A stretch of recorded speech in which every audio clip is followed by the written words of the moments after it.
Hello guys! Welcome back to my channel. This is Doc John the Dentist, and for today's video, we will be doing a case discussion. And our topic for today is space and gaps. So most likely, how does this case discussion work?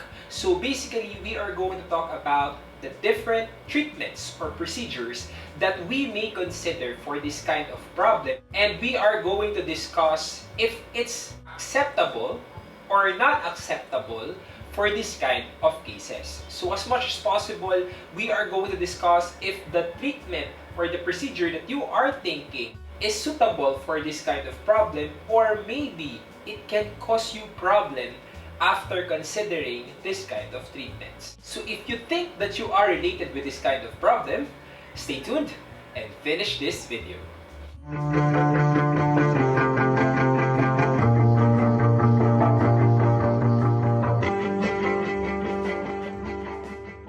So if you're new to my channel, don't forget to subscribe and like this video, and also click the notification bell for you to get notified whenever I upload new videos. And also if you have questions, suggestions, reactions with this video or my other videos, you can comment it down below for me to be able to know your other dental concerns. And also if you have questions regarding dental fees, dental prices, how much is this treatment, unfortunately, I can't give you that answer because it is unethical for me to answer those questions, and also just to give respect with my other colleagues and other dental professionals. So thank you very much.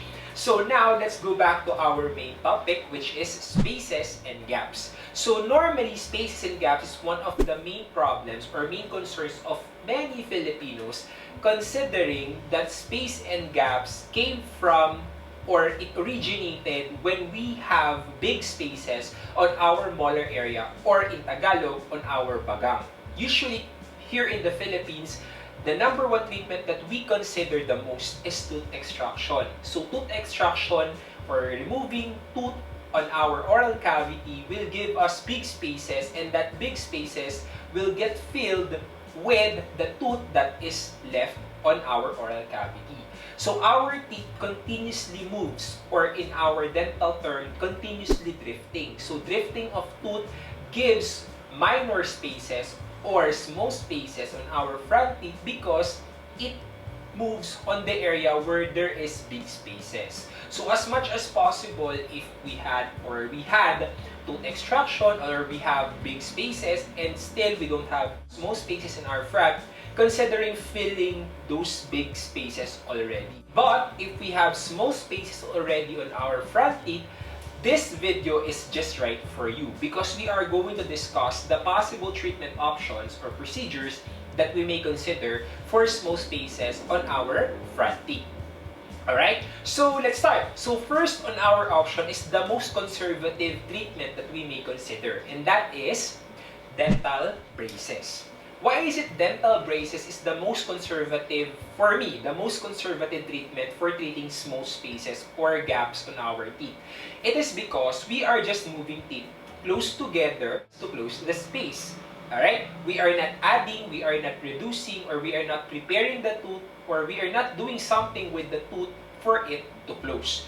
And the good thing with dental braces, if you are trying to consider a long-term treatment for your spaces, for small spaces, you have to consider dental braces because you are not going to be scared if you bite something hard, or if you eat food that is a little bit not normal, or if you are eating a lot of foods. If you love to eat just like me, most likely you will not get scared that something will chip off, something will fracture, discolor over time. So dental braces is one of the most conservative treatment. So just like this case of mine, I treated her case with dental braces because she has a lot of spaces on her upper and also on her lower teeth. And also, this case is not yet finished, but we are trying to retract his lower teeth for proper occlusion. So basically, we are still continuing for this case. But for initial treatment of braces is usually closing those spaces. Then we are going to retrude his protrusive lowers. So basically, it's more of a conservative management, and you have to wear your retainers after for you to be able to maintain that closed space using dental braces. Right?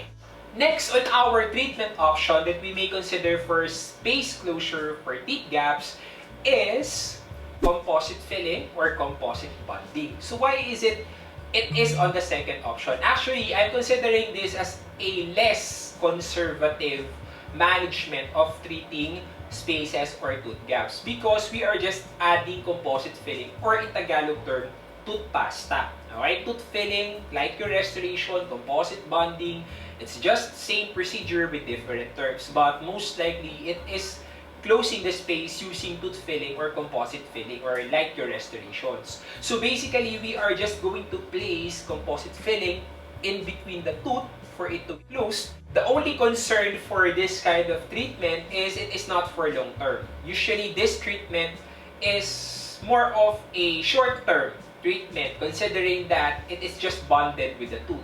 And normally, we have to consider even natural tooth fractures when we eat hard foods, or we eat something, or we bite foods, or we use our teeth in removing or more on in opening chips. So it is not really advisable, but if it happens, usually this fractures easily if you will not take care of it. And usually this kind of treatment discolors over time since the composite filling is not stable in its color or in its shade. And if we really eat a lot of stainy foods, stainy drinks, over time, the composite filling or the composite bonding changes its color over time, and most likely, you have to have it checked for it to get changed at least 5 to 6 years or 3 to 5 years, depending on your lifestyle, right? Third option for this kind of problem is dental veneers. So dental veneers, for me, I would consider it a little bit of a mild invasive approach of treating this kind of cases. So why is it that I consider dental veneers for this kind of cases as a mild invasive kind of treatment? Because number one, if the tooth itself is healthy and doesn't have any tooth decays, dental caries, or any discolorations that is caused by old restorations or old pasta, most likely dental veneers is not really an option.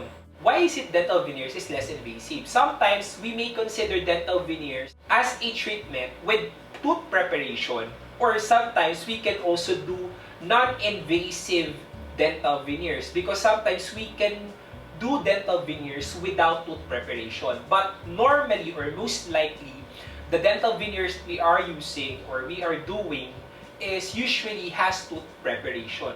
And usually dental veneers has options of material that you may consider for long term or for short term. So if you are planning to have dental veneers and you are out of budget and you are considering as just a temporary option for closing spaces or to improve your aesthetic smile, first option that you may consider is composite veneers. And if you are looking for a long-term dental veneers, you may consider porcelain veneers or IMAX veneers or zirconia veneers depending on your budget. For composite veneers, the only concern with this one, since it's composite, usually the shade is not consistent. As time goes by, the composite veneers discolors. And the other concern with composite veneers, it is not that strong compared with the other materials that we are considering like porcelain, zirconia, or IMAX veneers. It is more fragile compared with the other materials. Dental veneers will not only treat the space, but it can also improve the aesthetics. First, you can increase the length of the teeth. You can make it, if it's small, you can make it bigger. If you want to change the color of the teeth, you can do it also. If you want to make your shade a little bit lighter or snowy white or Hollywood smile, you can consider dental veneers as an option for spaces and for small gaps, right? Our fourth possible option is dental crowns. Usually, if we are considering dental crowns as an option for gaps or spaces, I do not highly recommend it for you to consider this treatment. Because number one, it is an invasive approach of treating tooth, alright?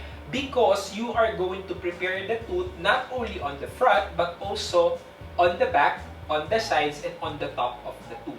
And most likely, as much as possible, we are trying to approach dentistry as conservative as possible.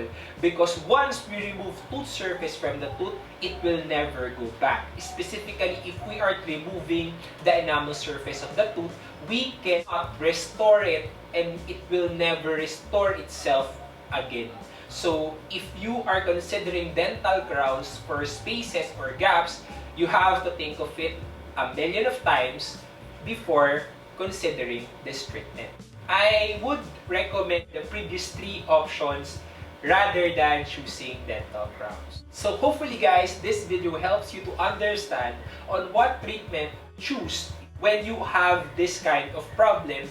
And if you want to learn more regarding other options to close the spaces or to close that gaps, you can directly ask your dentist for personal question and for personal assessment, because sometimes this treatment has limitations. Like for dental braces, if you have problem with your bone or if you have periodontal health concern, you are not a good candidate for dental braces. If you have this problem like bruxism, unite grind, you are not a good candidate for dental veneers. Okay, so we have this different assessment. So as much as possible, we really have to visit our dentist for proper assessment of our case, because every patient has different cases, and normally it is really very important for us to check your case clinically or personally, for us to check a lot of diagnostic tools before we come up with final treatment. And also we really have to consider also the budget of the patient if you are considering this kind of treatment. Hopefully, I'll get to see you next time. Thank you very much.